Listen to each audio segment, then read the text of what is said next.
ఉపవాసాలు పాటిస్తూ అసత్యం పలకడం, నిందలు మోపడం, చాడీలు చెప్పడం, దుర్భాషలాడడం మరియు శపించడం ఇలాంటి పనులకు దూరంగా ఉండాలి.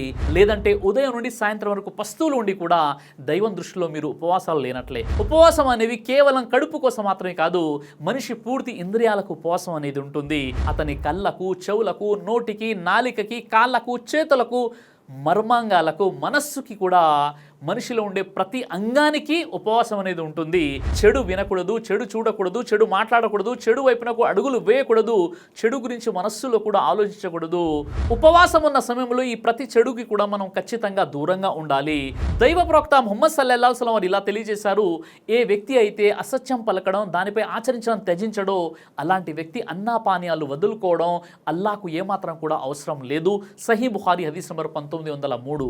అబూ హురైరా కథనం ప్రవక్త వారు ఇలా తెలియజేశారు, ఉపవాసం అంటే కేవలం అన్నాపానీయాలు త్యజించడం కాదు, పైగా ఉపవాస స్థితిలో సిగ్గుమాలిన పనులను త్యజించడం కూడా దీనిలో ఒక భాగమే. అందుకే ఉపవాస స్థితిలో మీతో ఎవరైనా దుర్భషలాడితే లేదా అసభ్యంగా ప్రవర్తిస్తే మీరు ఇలా అనండి, నేనైతే ఉపవాస స్థితిలో ఉన్నాను, నేనైతే ఉపవాస స్థితిలో ఉన్నాను. ఇబ్నే హుజైమా, ఇబ్నే హిబ్బాన్ సహీ తర్గీబ్లోని హదీస్ నంబర్ 1082. మనం నిజాయితీగా పూర్తి విశ్వాసంతో ఉపవాసాలు పాటిస్తున్నప్పటికీ కొంతమంది ఏదో విధంగా మనపై నిందలు వేయడం, దుర్భాషలాడడం, కయ్యానికి కాలు దువ్వడం ఇలాంటి పనులు చేస్తూ ఉంటారు.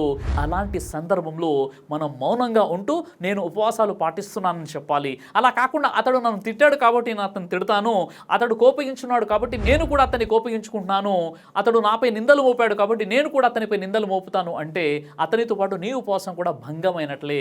ఎందుకంటే మీరు ఉపవాసం పాటిస్తున్నప్పుడు శైతాన్ ఏదో విధంగా మీ ఉపవాసాలను భంగం చేయాలని కోరుకుంటాడు. కాబట్టి మనం సాధ్యమైనంత వరకు నిగ్రహ శక్తిని కలిగి ఉండాలి.